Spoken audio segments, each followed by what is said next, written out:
So I grew up believing in calling. God has a call on your life. And although that sounds really exciting, for me, it felt really daunting and almost a burden because I was constantly afraid of screwing that calling up.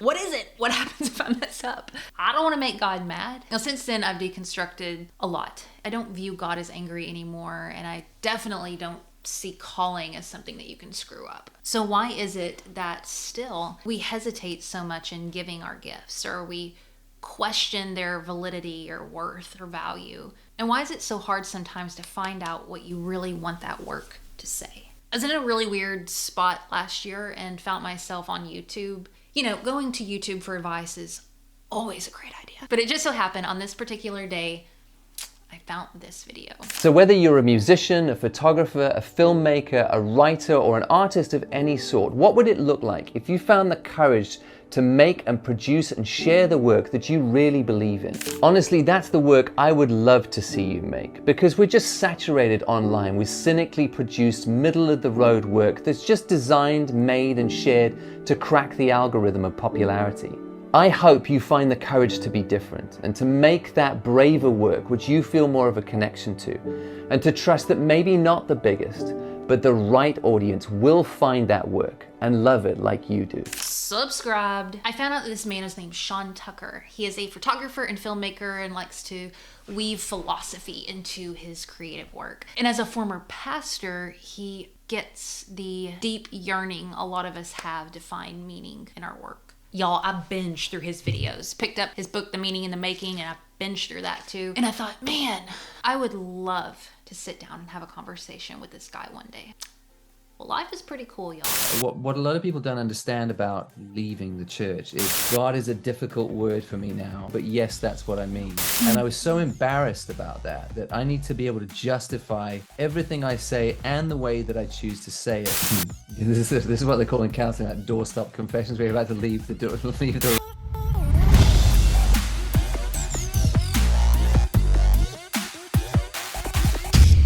Sean, I've already read your bio. We've already gone through all of that. Let me tell you how I found you, okay? So last year, I was going through probably one of the hardest years to date.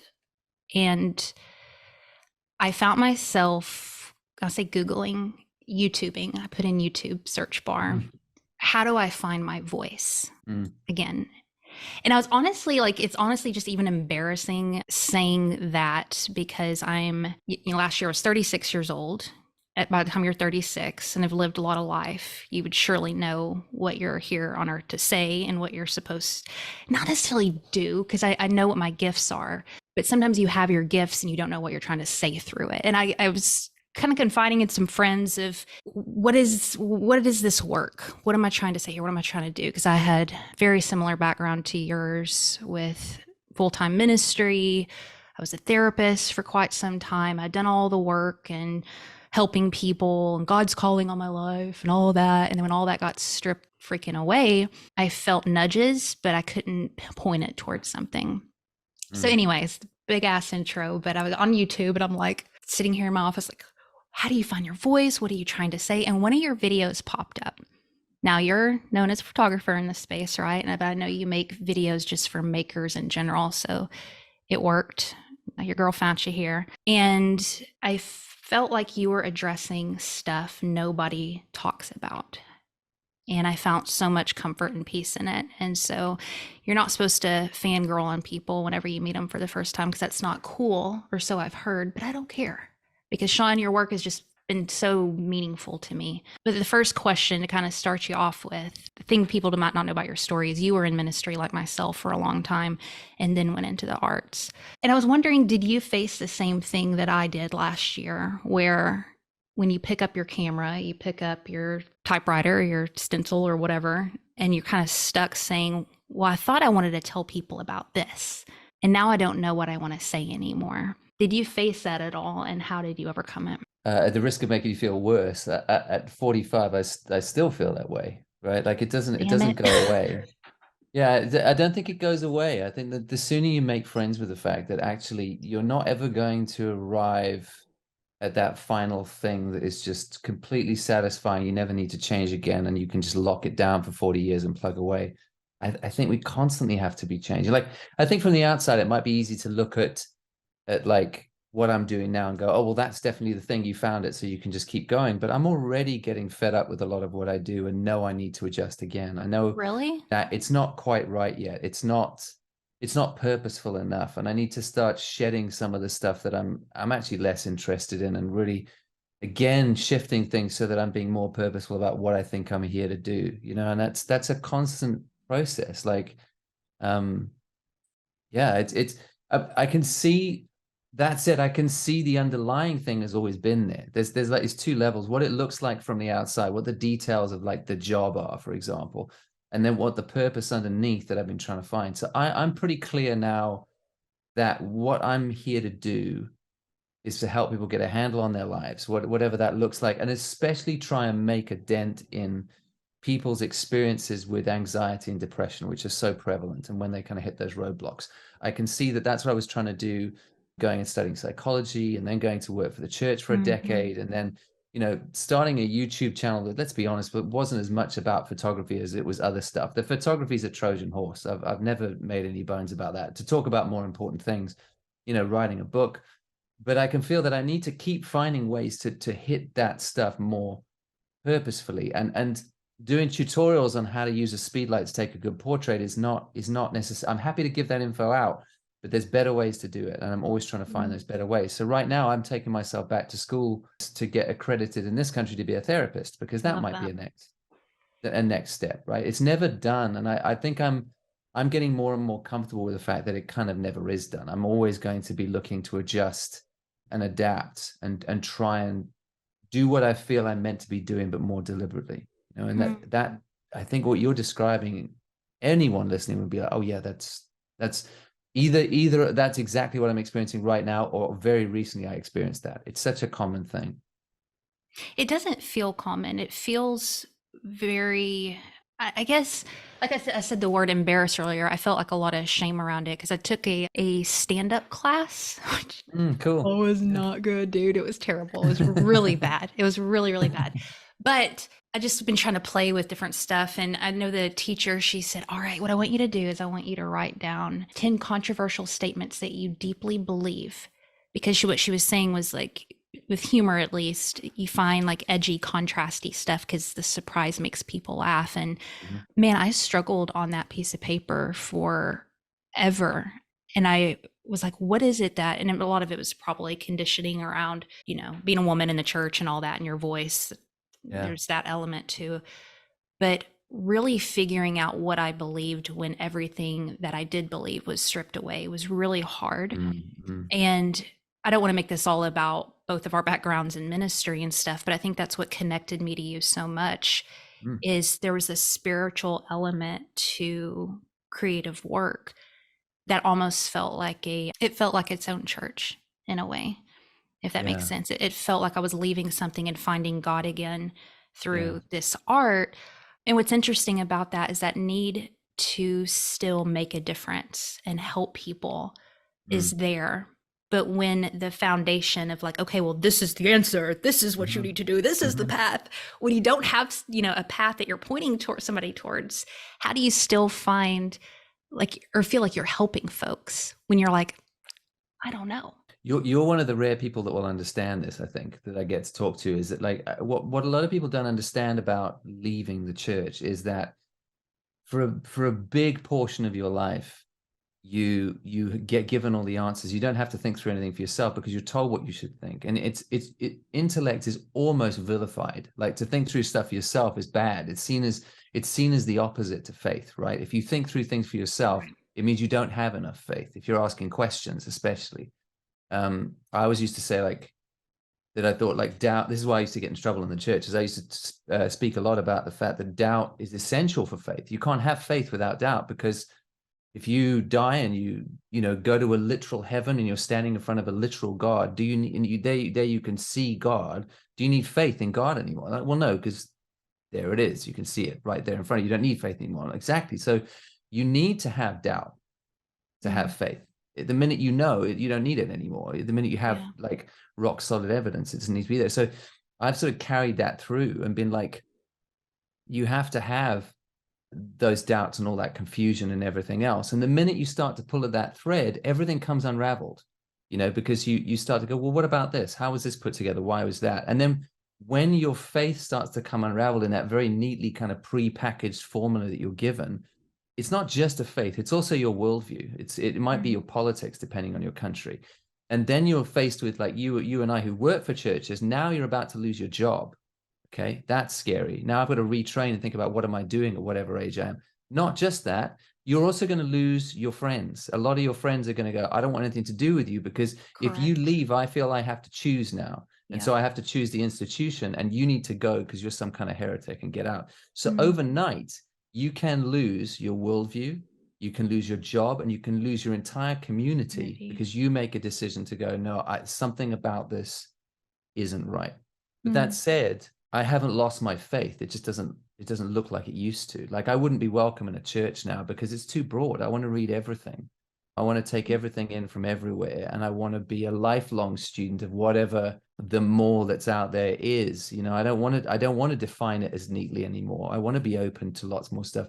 So I don't Mhm. fit in anywhere, and I don't want to. I'm not about to join a group ever again. But I do want to, like, sew whatever that is back into the things that I make, Yeah. so that it's not just, let me show you how to use the shutter speed on your camera. It's trying to inspire people to dig a little bit deeper than whatever that surface thing is.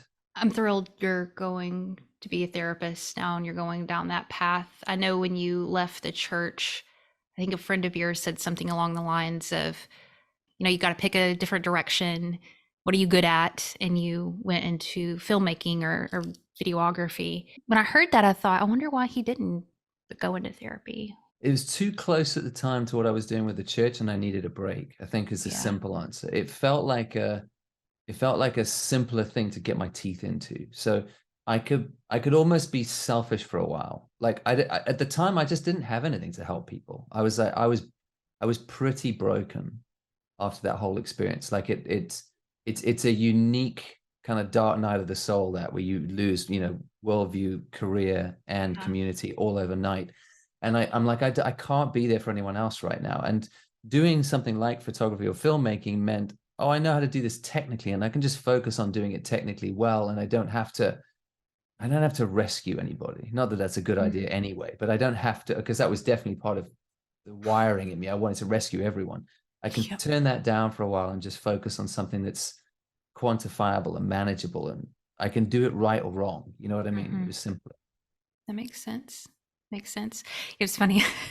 I had like a list of questions here and I haven't even gotten into any of them, and we're That's 15 okay. minutes in.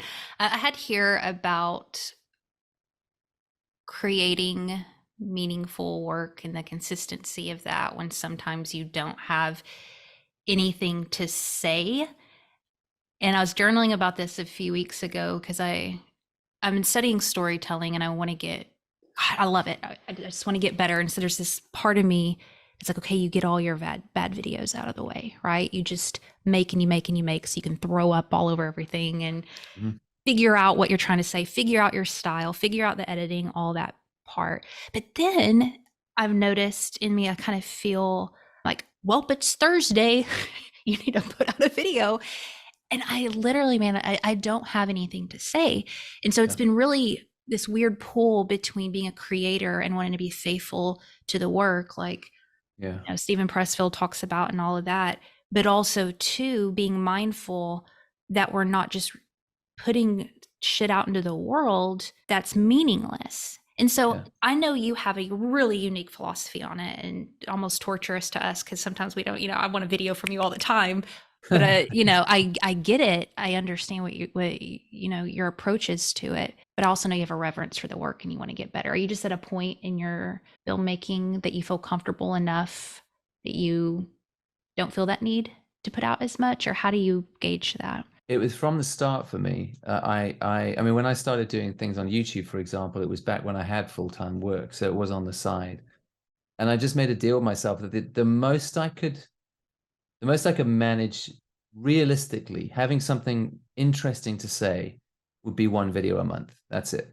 And I've stuck to that. Like there was a stage for 3 years in the middle where I did 2 videos a month, but I've never ever done more than that because I just don't have more than that to say that's worth anyone's time, especially not 20 minutes of anyone's time, you know? Yeah.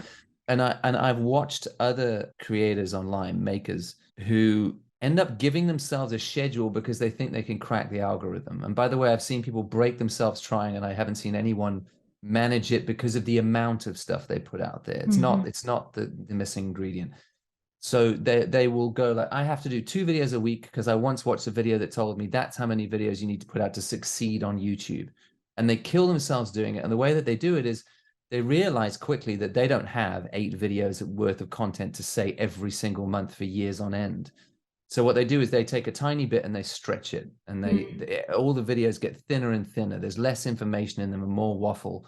And I think people quickly, what you actually do with that is you ruin your reputation because people realize that you don't actually have as much to say as you think you do with your upload schedule. And they start to check out going, hang on a minute. I watched a great video from them about 2 months ago, but the last 5 or 6 have been kind of nothing in it. And then I listened to conversations of people going, have you watched so-and-so? Yeah, I don't really anymore because he just seems to waffle now. Doesn't really need to say that much. And I'm like, I never want to get caught in that trap. And that's not to say, by the way, that I haven't made videos I look back on and go, that was a waste of time. But what I did do was go, I'm going to make less and make them well, rather than make more because I think that I'm going to beat the system by throwing out volume. Right. I just don't think that's how it works. And look, you know, I know what I can be doing as well. This is the other side of it, to get more attention on the videos that I make.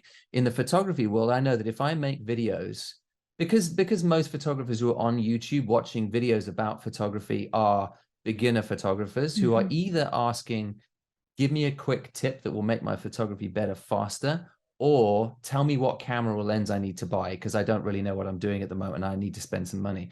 If I made videos giving quick tips or giving advice on which gear to buy, my channel will do much better because those are the people who want to watch videos and they're the ones who are waiting on YouTube for that sort of stuff. But I wouldn't like my own work. And that's important to me. Like, I really do want to build a catalog of videos online that I can look at all of them and go, that's a great body of work. There's not a ton of filler in there because I wanted to get tons of subscribers, but I was talking about things that I mean and that are important to me and I hope are important to other people too, and that I can be proud of that body of work at the end of the day. It wasn't a cynical marketing ploy. It was because I felt like I actually had things to pass on. I hadn't thought about this before, but when you said things that I like, and I know you mentioned that in your book too, about, you said something almost along the lines of like, it's good to have a little bit of ego in what you're making, doing it for yourself. And again, back to that deep conditioning around servanthood and things are for other people, which sometimes I think we tell ourselves that it's for other people, you know, the tactics and all that stuff, because it also too feeds, you know, gets in front of more people because the algorithms love that.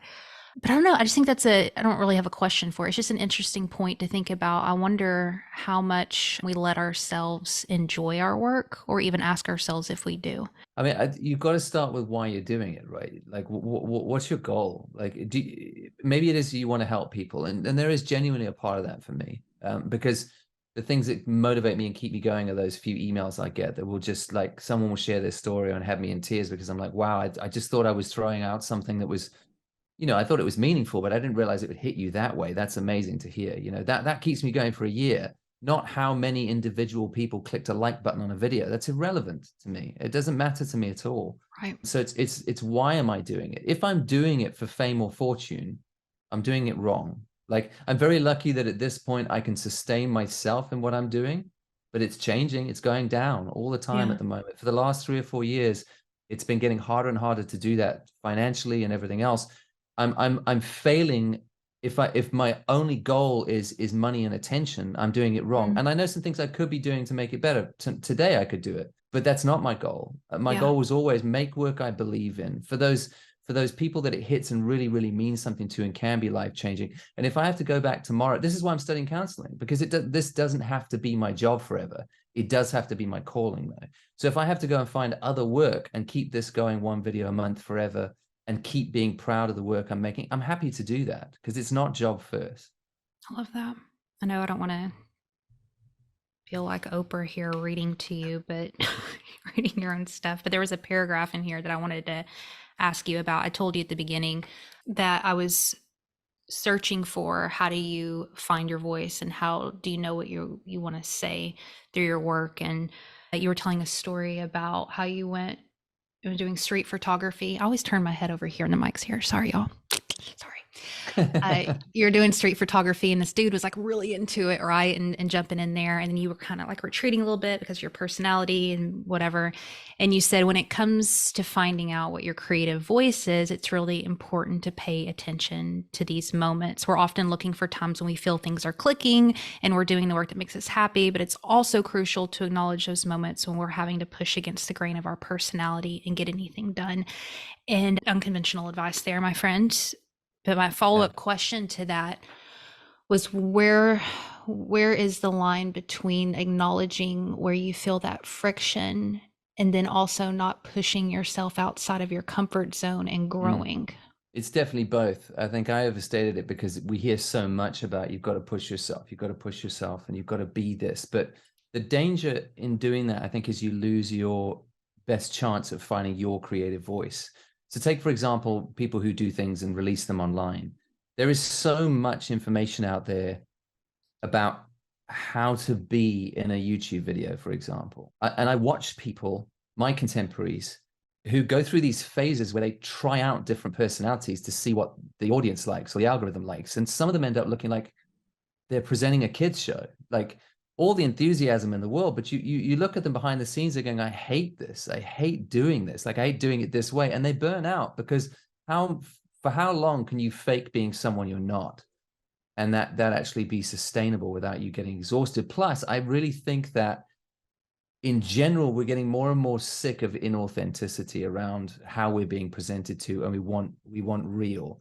Yeah. So for example, I knew what was out there. I could see what was going on when I started. And I thought, no, I'm going to make a decision to talk the way that I actually talk. I hope this feels like the way that I talk in a video, for example. It shouldn't feel different. It should be how I would talk to you if we were sitting and having a coffee over a table. It should feel the same. Because if I talk like that, I can do it forever. It's how I talk already. I'm not pushing against the grain of my personality to become something I'm not just to get somewhere, because that's not sustainable. And I think, ironically, it gives me the best chance of finding a voice that's different from the crowd, that has something to say, but has a different flavor to it too, which I think, ironically, is more attractive to listen to and more interesting to listen to, because there's more variety. And it's not, I mean, I'm not a copy and paste version of what most of what's out there on YouTube, for example. It is slightly different in flavor, but that's because I chose not to cut against that grain. The difference, obviously, you're alluding to is, yeah, but you should still be able to push yourself beyond things that are uncomfortable for you. That's absolutely true. And I think we should try things. I'm trying things all the time that I'm not comfortable with, because I know that to do that kind of work might be important, even if it's not easy. Like the fact that I can talk from a stage in public is only because, and I talk about it in the book, you would remember probably, was because, I mean, I used to be terrified of speaking in public. I hated it. Like my nightmare was doing these English oral exams at school. We had to stand up in front of the class and give a talk for 10 minutes. But then when I decided to go work for the church, a big part of working for a church is standing up on a stage and talking to big groups of people. And I knew that. Yeah. And I knew the good that I could do if I got to, or worked out how to do that well. And so we had preaching classes at seminary where, you know, we had 45 minutes where we gave a message, and then we went out for a break, and then we came back in after that break. And then for a second 45 minutes, our class tore to shreds everything we just did. And we weren't allowed to talk. We could only listen and take in that feedback. We weren't allowed to justify or explain or respond, just listen. And it was, you know, you hold your hands funny. That story doesn't make sense. Your whole structure of this thing is off. Like, why are you doing it that way? You waffle, you make weird expressions with your face, everything you can think of. And it was intensely uncomfortable to go through that. But I knew that it was a skill that I needed. It was a practical skill that I needed if I wanted to do that work. And now I'm so grateful I have that, because it lets me make videos the way that I do. It lets me give talks live the way that I do, because I developed that skill. And that was me pushing myself beyond my comfort zone to get a particular skill set. But at the same time, not going against finding a way to do it that fits my personality and doesn't cut against that grain, because I think then I'm losing the chance of having a voice that's mine in that space. You seem so freaking comfortable in your skin and in your body and who you are. And I think that's probably why we're all like attracted to your work, because you're right, man. Like, you watch your stuff. Before meeting you, I knew how you were going to show up, because you can't, it's so honest and you can't fake that crap. What's interesting is I love the online space. I can honestly say that it saved my life in many ways, because I didn't have the voices I needed, and so I had to find them digitally. Mm. Right. So it exposed me to different trains of thought. I mean, it's game changing for a lot of people. What's interesting is trying to figure out our humanity through a digital landscape. And, we're similar in age, where we're kind of the first generation to kind of walk through figuring out what it means to be a human being online. And the way that you've been able to navigate that, where it feels, and I don't want to just brush past it, because people are like, be authentic. And I'm like, yeah, Mhm. okay. But also, as a human being, we all have deep insecurities, longing to be liked, to be accepted. When we bring that online, which just perpetuates, right? Do people like me? Do people accept me? Do people love me? It's understandable that there would be a difficult, lens to try to understand whether you're doing things the right way or not, Mhm. right? Mhm. Because I might feel like Heather's being authentic, but really I'm sitting here wondering what Sean's thinking about me. Mhm. Mhm. So, how do you keep yourself grounded in all of that? Because I think you do a badass job, dude. But surely it just doesn't come natural. And if so, I'm just going to go just quit Well, everything. I mean, it's really nice you say that. I battle with it like everybody else. I think it's the temptations that are there for you are there for me, are there for everybody, to put out something that we think will be quote unquote more successful or more interesting to people, so that we're selling ourselves more. But I've got it wrong badly a few times in my life, and I was so embarrassed by that. I think that gave me a big wake-up call. I mean, the example Really? of speaking in the church is a good one. After that phase where I was really bad at it, and I decided, it was really a decision. I'm like, I need to get good at this, because to do this job, I have to do it. I got good very fast, and I got a reputation for being somebody who could go and speak to people and make complicated ideas very simple and communicate them very well, which, when you're trying to talk about the mysteries of the universe to distracted teenagers, is quite helpful. I think that now I got invited to lots of, places. I was speaking multiple places every weekend because I got this reputation. And there was a particular year, it would have been probably, well, it's a while ago now, but it probably would have been about 2003, I reckon, somewhere around there. We were still doing these preaching classes, and I'd given a message in this preaching class that I thought was like a barnstormer. I thought, like, I've smashed this one. And I came back in after the break, and the class were like really complimentary, smashed out the park. We've got so much to learn from you, Sean. You're so good at this, blah blah blah. And my teacher, who is one of the three people in my life who's had the biggest impact on me at the time, a guy named Vic, who is the gentlest, kindest, sweetest guy, who never says a bad word about anybody. Like, just waited till everyone had kind of talked themselves out, and he said, "I'm going to be honest, Sean, you insulted me today." And I'm like, whoa, like, what just happened? He's like, I think you've lost your way. I think you are showboating. You've oversimplified. You're out for attention. He hammered me, like, and it was so out of character that it kind of, the whole room, you could hear a pin drop. And then he just dismissed everybody. He didn't explain anything else, and he left. And it was almost like he was angry. And he didn't talk to me for 24 hours. And I came back in the next day, and he sort of he called me to his office, and he said, "I'm sorry about the way I said some of the stuff I said yesterday, but I'm not sorry that shocked you. And I'm not sorry. I believe everything I told you." And it was such a blow to that bad side of my ego that wanted the attention, that, like, I had given up saying really important stuff because I knew how to tell a story that would get attention. And I'd swapped getting short-term attention in a room for maybe making a long-term difference in somebody's life who was sitting there. And I was so embarrassed about that I've been incredibly hard on myself ever since, that I need to be able to justify everything I say and the way that I choose to say it, and make sure that the reason that's happening is because I think it's the best possible way I can think of for it to land with somebody else, and for it to really make a change. Am I in it for me, or am I really in it for them? It was such a stark realization that day. And it took me a long time to undo it. Like, all those temptations, all those things were still there. to kind of get that short-term attention. But yeah, I think he definitely, and I've had a few of those, by the way, but that one really stands out as a day where I was like, I have to choose why I'm doing this and what it's for. So authenticity, I guess, I mean, it's an overused word, isn't it? We all kind of bandy it about, but it's less about that, as in like, oh, I'm being so true to myself and that's so beautiful to everybody. I don't, because everyone's got an opinion on that. I couldn't really care. To lots of people, I'm just a pretentious twat from England who can't shut up because he sits on his sofa and thinks he's got something to say for 20 minutes. I'm not trying to please everybody.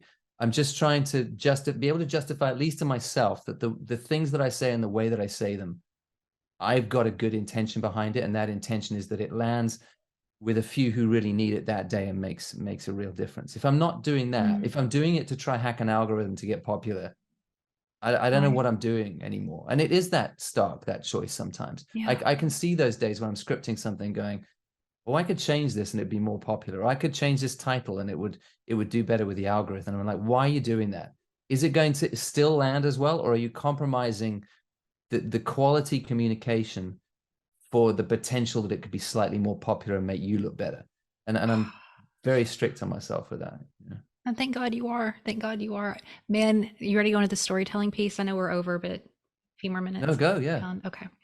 Thank you. When scripting something out, I have those pauses too. I love tactics. I think I'm really interested in it. I love, because there's a lot of psychology behind why a hook works.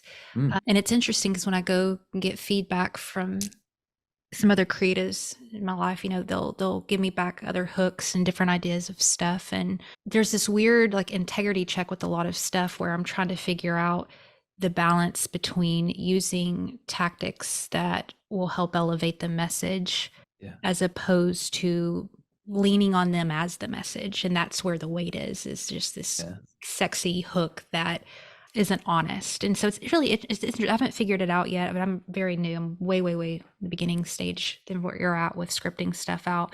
But when you're looking at a piece of paper, like how much of your mind right there is thinking tactics versus story versus like spirit, heart, and soul? Like it's a lot to put on a piece of paper. I've got a video on my channel about scripting for YouTube, and I unashamedly use a bunch of tactics that are all ripped straight from communication I learned with the church. So let's talk about it.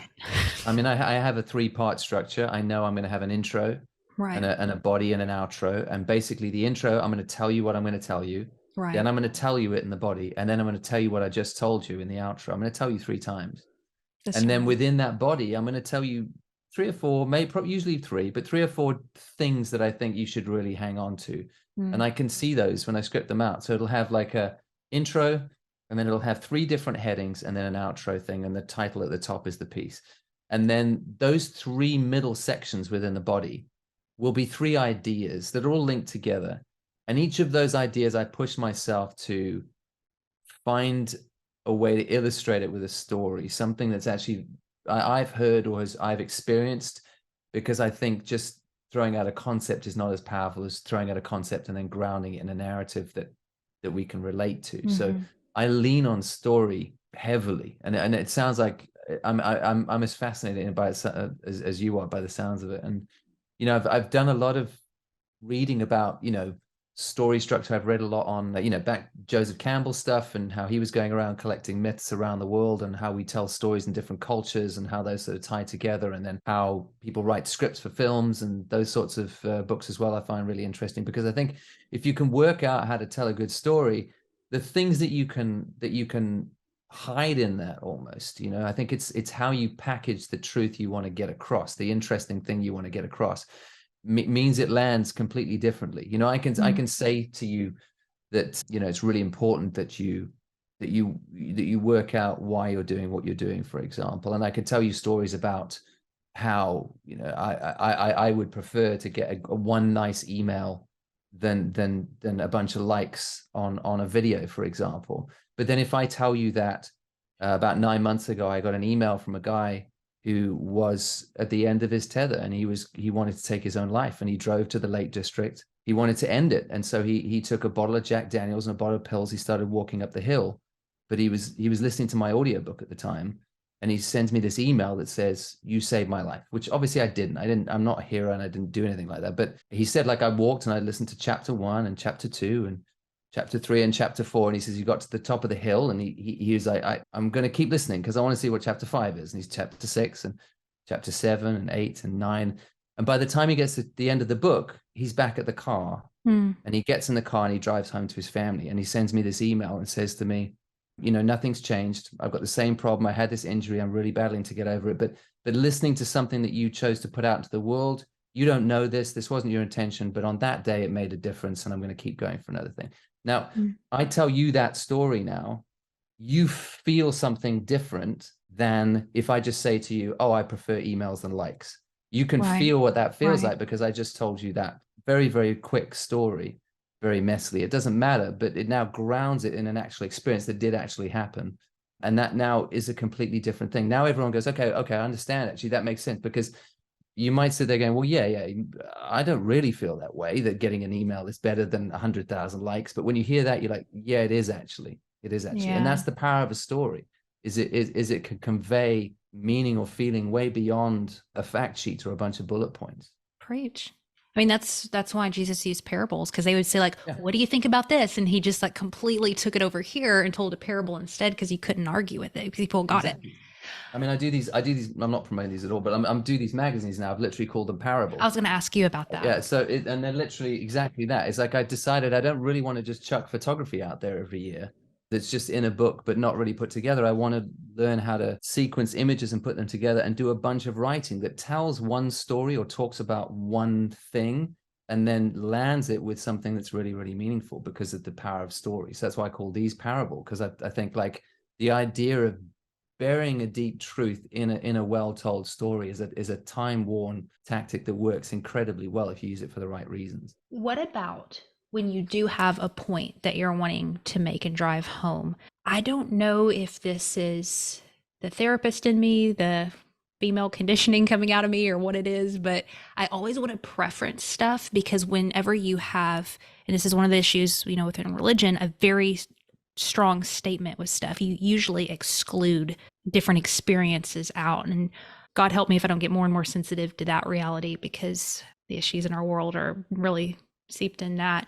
So it's like, I want to make bold statements like, hey, this, but then also it's like that can be interpreted in so many different ways. So sometimes I find myself wanting to preference stuff in a video and in the script, but a huge part of writing is the elimination part of it. Like, is this sentence necessary? Is this word necessary? And when I'm stopping every 2 seconds to be like, well, I don't mean anything against people who grew up in London, or, preferencing everything. It's so weird to try to be conscious, of people and all the experiences, but also be very direct in your language.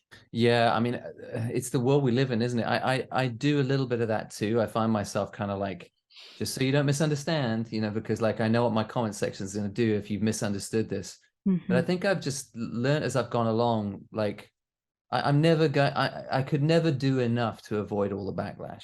I couldn't say enough. In fact, a whole video would be, just so you don't misunderstand, I'm going to say this sentence and spend the rest of the video explaining why it's not the thing you think it means. I think you just have to back yourself a little bit and go, I'm going to try and say this as best I can, and I'm going to understand. I can see the points where people are going to misunderstand me, or because they've got their own worldview that they're seeing this through, and that's fine. But there's so many different worldviews that are going to take these in through whatever I say through their particular filter and reinterpret it. I can't anticipate all that, and I'm wasting my time if I try.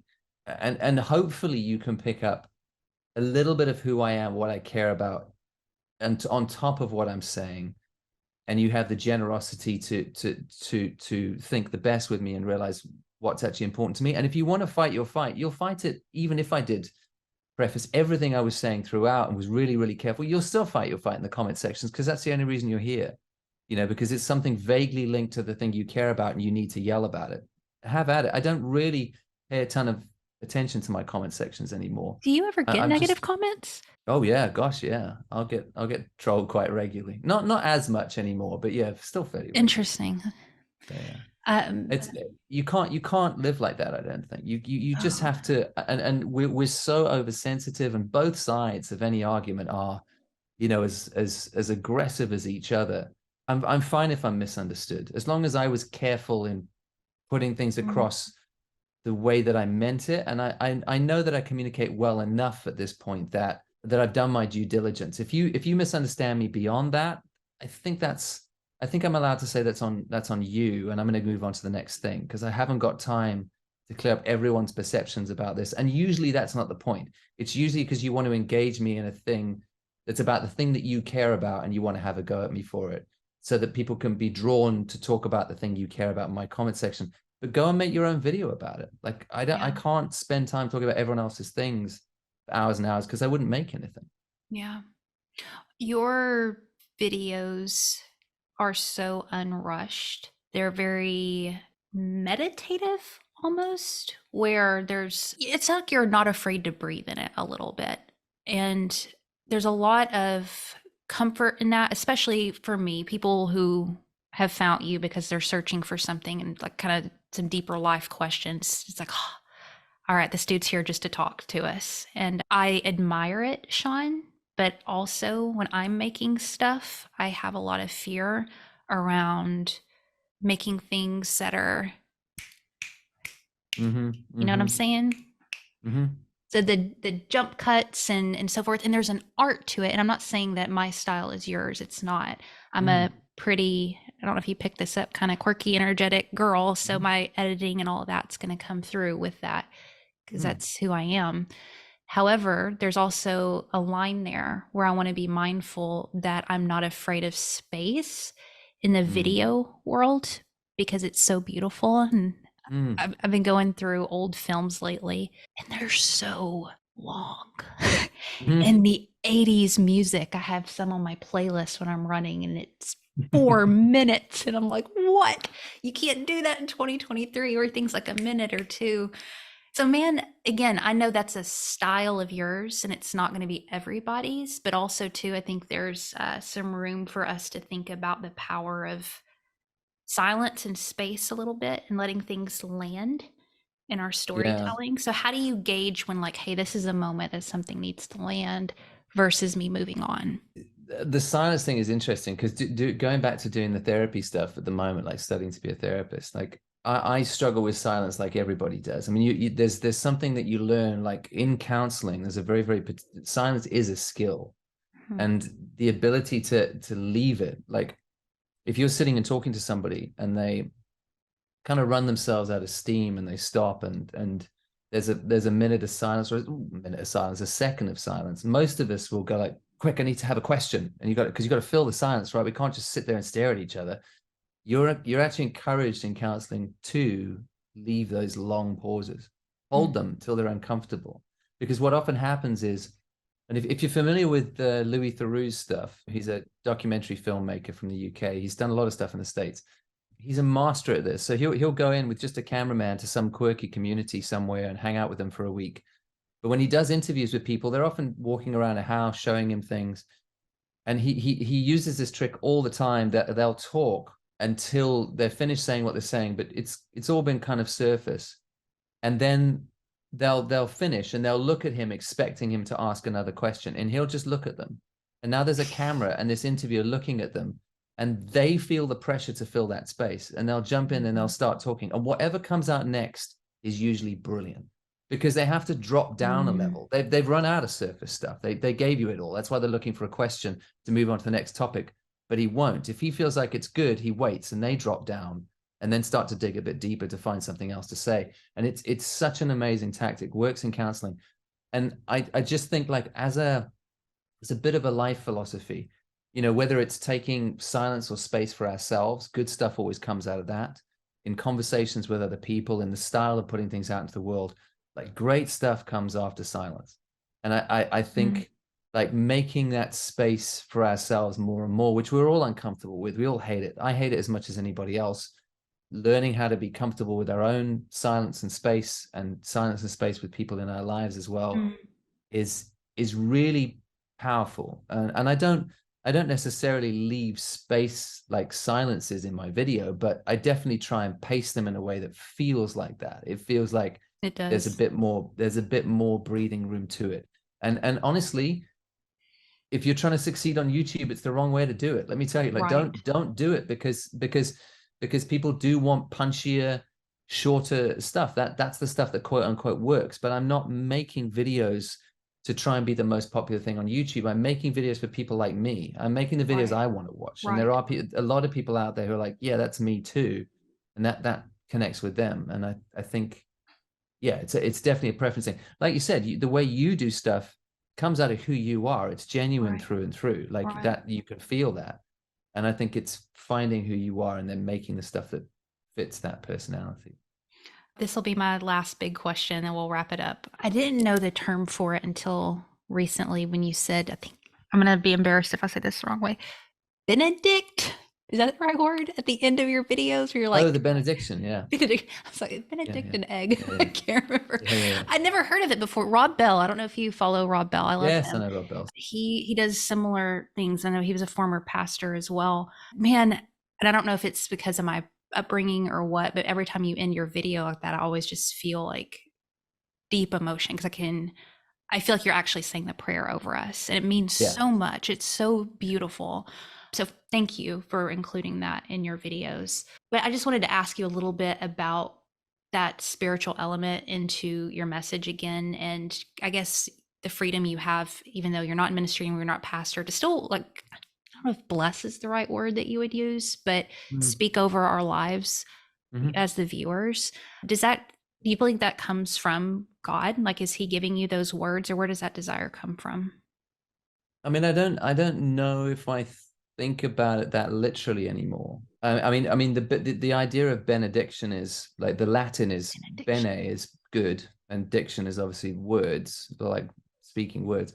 So it's good words. Like it's giving you like well wishes at the end of a message. Like it's not even just a Christian thing. Like lots of traditions will do this. A teacher will teach for an hour, and at the end they'll personalize it by saying something like, I mean, the old Christian formula was may you. So may you go out there and Yeah. find a way to get a better handle Rob on Bell. your lives. May you, yeah, exactly. Like that kind of idea. So it's a way to wish you well as you go out after we've talked about important things. And as a way to kind of personalize from me to you, whoever's listening, at the end of something, it feels like rather than just going, well, yeah, good luck. You know, it's kind of like, it's kind of me saying, I really hope that this makes a difference for you. That's my hope sitting on this end of it. I hope it really lands with you. I hope you feel some measurable change, maybe some lightness in your shoulders, maybe less anxiety about, are you doing well or not? Because you're fine and it takes time for all of us. And don't beat yourselves up.